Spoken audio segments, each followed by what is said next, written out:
नमस्कार दोस्तों यदि आप भी अपने पत्नी के नाम से कोई घर मकान, ज़मीन जायदाद या कोई प्लॉट खरीदना चाहते हैं और आप ये जानना चाहते हैं कि आप यदि ऐसा करते हैं तो आपको भविष्य में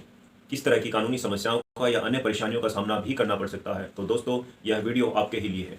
दोस्तों, जिस तरह हमने अपने पिछले वीडियो में यह चर्चा की थी, यह जाना था कि यदि कोई व्यक्ति कोई घर मकान अपनी पत्नी के नाम से रजिस्टर करवाता है तो वह कहीं ना कहीं अपने बच्चों का, अपने पत्नी का भविष्य सुरक्षित कर लेता है। लेकिन दोस्तों, जैसा कि हम जानते हैं कि जिस तरह हर सिक्के के दो पहलू होते हैं, उसी तरह दोस्तों आपके द्वारा किए गए हर ट्रांजैक्शन के, हर क्रिया के कुछ कानूनी फ़ायदे हैं तो कुछ कानूनी नुकसान भी हो सकते हैं। दोस्तों, ऐसा पिछले समय में, पुराने समय में भी ऐसा होता था। अक्सर ऐसा देखा जाता था कि लोग अपने पत्नी के नाम से, महिला के नाम से ज़मीन जायदाद, प्लॉट संपत्ति खरीदना पसंद करते थे। लेकिन दोस्तों, पुराने समय में और आज के समय में ज़मीन आसमान का अंतर आ चुका है। पुराने समय में दोस्तों पति पत्नी का रिश्ता आपसी विश्वास और प्रेम के भरोसे चलता था, या ये कह लें कि पति पत्नी में बहुत विश्वास और प्रेम रहता था। लेकिन दोस्तों, आज कुछ प्रतिशत लोग ऐसे हैं जिनको अपनी पत्नी पर भी भरोसा नहीं होता। जी हाँ दोस्तों, उनको ऐसा लगता है, कुछ प्रतिशत लोगों को ऐसा लगता है कि पता नहीं कब उनकी पत्नी उनको छोड़ करके चली जाए, पता नहीं कब तलाक या डाइवोर्स की नौबत आ जाए। दोस्तों, ऐसे में यदि ऐसे व्यक्तियों को अपनी पत्नी पर कम भरोसा है तो दोस्तों उन्हें यह जान लेना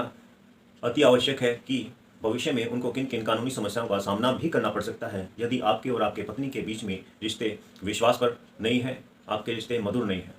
दोस्तों, पहली परेशानी, पहले कानूनी समस्या जो अक्सर लोगों को जिनका सामना करना पड़ सकता है या पड़ता है, वह यह है कि दोस्तों, जैसा कि हमने अपने पिछले वीडियो में जाना था कि यदि कोई व्यक्ति अपनी पत्नी के नाम से घर या मकान रजिस्टर्ड करवाता है तो कानूनी तौर पर वह संपत्ति आपकी पत्नी की प्रत्यक्ष संपत्ति या समय अर्जित संपत्ति मानी जाती है। ऐसे में दोस्तों,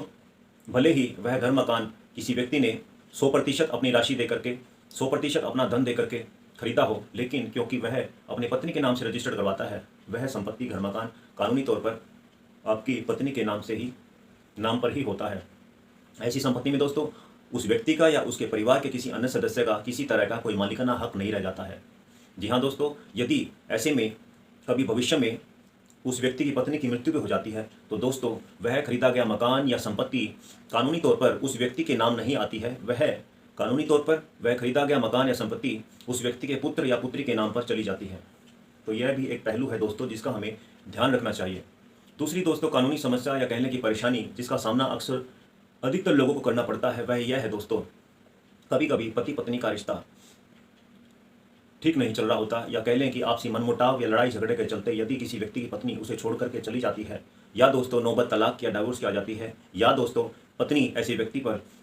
तलाक का मुकदमा किसी न्यायालय में, कोर्ट में लगा देती है, तो ऐसे में दोस्तों उस व्यक्ति को कोर्ट में, न्यायालय में जाकर के यह साबित करना लगभग असंभव हो जाता है, लगभग मुश्किल है कि वह संपत्ति उसकी पत्नी की नहीं है, उस संपत्ति में सारा पैसा उस व्यक्ति का लगा है, सारी राशि उस व्यक्ति की लगी है। तो यह भी एक कानूनी समस्या है। सर, यह भी देखने में आता है कि किसी व्यक्ति के पति पत्नी के आपसी मनमुटाव या लड़ाई झगड़े के चलते उस व्यक्ति की पत्नी उसे छोड़कर चली जाती है, और दोस्तों ऐसे में वह पत्नी उस संपत्ति को, घर मकान को किसी अन्य व्यक्ति को बेच देती है। तो दोस्तों क्योंकि कानूनी तौर पर वह संपत्ति उस पत्नी के नाम पर थी, तो ऐसे में कानूनी तौर पर वह व्यक्ति कुछ नहीं कर सकता है। एक अन्य समस्या का सामना दोस्तों अधिकतर व्यक्तियों को करना पड़ता है, वह यह है कि कभी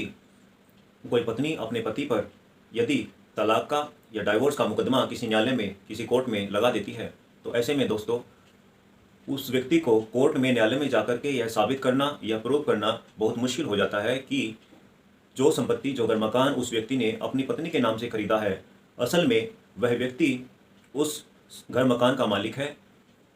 उस व्यक्ति द्वारा खरीदी गई उस संपत्ति पर उस व्यक्ति का ही 100% पैसा, धन लगा होता है। तो यह साबित करना उस व्यक्ति को बहुत मुश्किल हो सकता है। एक अन्य समस्या जिसका सामना अधिकतर व्यक्तियों को कानूनी तौर पर करना पड़ता है, वह यह है दोस्तों कि कभी यदि किसी व्यक्ति की पत्नी की मृत्यु हो जाती है, ऐसे में दोस्तों कानूनी तौर पर क्योंकि व्यक्ति द्वारा खरीदा गया वह घर मकान उस पत्नी की संपत्ति था,